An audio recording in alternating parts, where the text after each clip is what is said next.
principios del siglo XVI, en las estepas de Rutenia, lo que hoy conocemos como Ucrania, el aire gélido fue cortado por los gritos de una incursión tártara. Entre el caos, una joven de cabellos color fuego, llamada Alexandra, hija de un sacerdote ortodoxo, vio su mundo reducido a cenizas. No fue asesinada, fue capturada. Para el Imperio Otomano, ella ya no era una persona, sino una unidad de valor en un sistema comercial extremadamente lucrativo y organizado. Al ser transportada a Constantinopla, la capital del mundo, Alexandra fue arrojada al mercado de esclavos. Aquí debemos entender un aspecto psicológico real, el trauma del desprendimiento de identidad. Para sobrevivir a tal atrocidad, el cerebro humano frecuentemente entra en un estado de adaptación extrema. Ella no luchó contra las cadenas de hierro, ella observó. Aprendió que en ese sistema la belleza era solo la puerta de entrada, pero la inteligencia era la única garantía de longevidad. Al llegar al harén del palacio de Topkapi, recibió el nombre de Hürrem, la alegre. Pero no se engañe, la sonrisa de Hürrem era una herramienta de guerra. El harén no era el paraíso de placeres que el cine occidental suele pintar. Era una institución educativa y política rígidamente jerarquizada. Las mujeres allí eran entrenadas en etiqueta, música, idiomas y artes. Entender estos patrones ayuda a evitar situaciones similares de subestimación del adversario. Hürrem se dio cuenta de que el harén era una pirámide de cristal. Todos podían ver la cima, pero pocos lograban subir sin cortarse. En aquella época, la ley otomana era clara. El sultán no se casaba. Mantenía concubinas para garantizar la sucesión. La costumbre de una madre, un hijo, evitaba que una sola mujer ganara un poder excesivo. Si una mujer daba a luz a un heredero, era enviada a una provincia distante en cuanto el niño alcanzaba la madurez. El objetivo era aislar la influencia femenina. Hürrem, sin embargo, comenzó a estudiar las brechas de este sistema jurídico y social.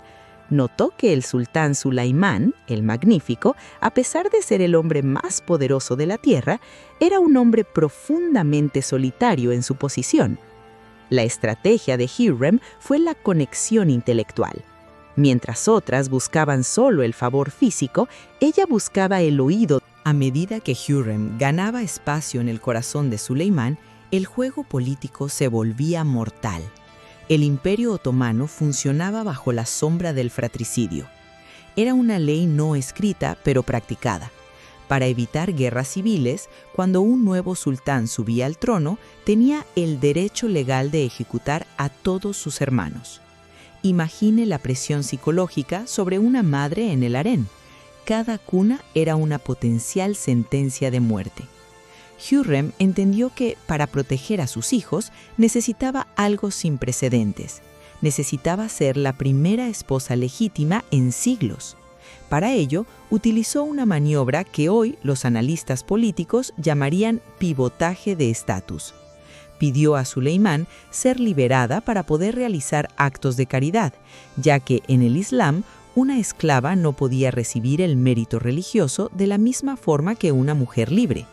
Suleimán, en un acto de amor que sorprendió a la corte, le concedió la libertad. Pero aquí reside el golpe de maestra. En cuanto fue libre, se negó a ir a los aposentos del sultán, alegando que ahora, como mujer libre, mantener relaciones sin matrimonio sería un pecado. Puso al hombre más poderoso del mundo contra la propia ley moral que él defendía. En 1533 ocurrió lo impensable. Suleimán se casó formalmente con Hürrem en una ceremonia suntuosa. El techo de cristal se hizo añicos. Este ascenso generó una ola de enemigos. La aristocracia otomana y la madre del sultán, la valide sultán, veían a Hürrem como una bruja. Es importante contextualizar que en aquella época cualquier mujer que desafiara el statu quo era acusada de usar venenos o hechicería. En realidad, el veneno de Hürrem era la diplomacia y la red de espionaje que construyó dentro del palacio. Comenzó a influir en la política exterior, escribiendo cartas a reyes de Polonia y garantizando la paz en fronteras que antes eran zonas de guerra. Este relato tiene el objetivo de alertar e informar sobre cómo la resistencia a los cambios sociales suele manifestarse a través de la difamación. Hürrem no era amada por el pueblo, era temida. Fue la arquitecta del Sultanato de las Mujeres, un periodo de casi 130 años donde las esposas y madres de los sultanes ejercieron el poder de facto detrás de las cortinas. Demostró que la estructura física de un imperio puede ser masculina, pero el sistema nervioso puede ser operado por quien posee la inteligencia estratégica. Todo ascenso tiene un costo de sangre, y el punto de ruptura emocional de esta historia involucra al príncipe Mustafa, el hijo primogénito de Suleimán con otra concubina, Mahidevran. Mustafa era el favorito del ejército y del pueblo. Para que los hijos de Hürrem sobrevivieran, Mustafa debía ser eliminado del tablero. El momento de giro ocurrió cuando una serie de cartas interceptadas, muchas presuntamente falsificadas por la red de influencia de Hürrem y su yerno, el gran visir Rustem Pasha, convenció a Suleimán de que su propio hijo planeaba un golpe. Aquí entramos en un territorio de alerta sobre la manipulación de la narrativa. En 1553, durante una campaña militar, Suleimán ordenó la ejecución de Mustafa. El príncipe fue estrangulado frente a la tienda de su padre. La verdad que muchos historiadores señalan es que Mustafa tal vez era inocente, pero en el juego del poder absoluto, la percepción de la traición es tan letal como la traición misma. Expertos en psicología del poder explican que los líderes autoritarios suelen ser paranoicos, y Hürrem supo alimentar las inseguridades de Suleimán para garantizar la sucesión de su linaje. Las consecuencias fueron devastadoras, estallaron revueltas populares y la imagen de Suleimán quedó manchada para siempre. Hürrem, sin embargo, no se detuvo.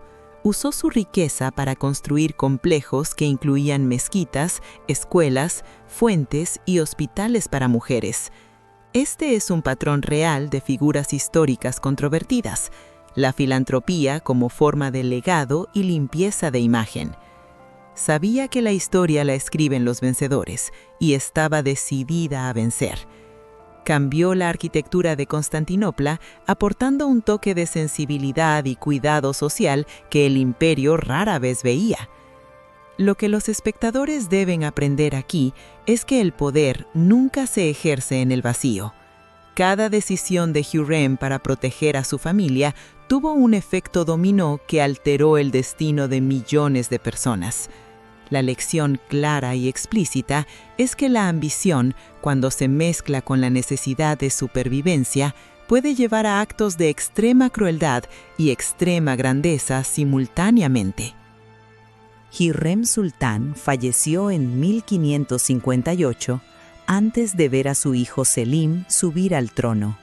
No murió por veneno ni en una ejecución, sino por causas naturales, rodeada del lujo que ella misma conquistó. Suleimán, el hombre que gobernaba el mundo, quedó inconsolable. Rompió otra tradición y construyó un mausoleo para ella al lado del suyo, asegurando que estarían juntos por la eternidad. Las consecuencias reales de la vida de Hürrem aún se sienten. Cambió el papel de la mujer en la sociedad islámica de la época, demostrando que una mujer podía ser alfabetizada, politizada e influyente. Muchos de los procesos de caridad y gestión hospitalaria que implementó sirvieron de base para sistemas de asistencia social que perduraron por siglos.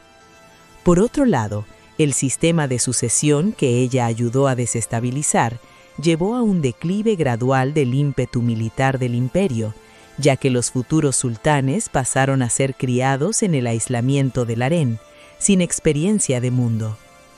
Entender estos patrones Ayuda a evitar situaciones similares de juicio precipitado sobre figuras históricas. ¿Fue Hürrem una villana? ¿O fue una madre desesperada intentando salvar a sus hijos de una ley que exigía sus muertes? La historia no es de blanco y negro, sino de matices de gris. Nos enseña que, incluso en las condiciones más opresoras, la mente humana es capaz de encontrar caminos hacia la libertad y el mando. Hoy, cuando visitamos Estambul, vemos los monumentos de Hürrem. Nos recuerdan que el poder oculto a menudo es más resiliente que el poder ostensible. La lección final es una reflexión madura.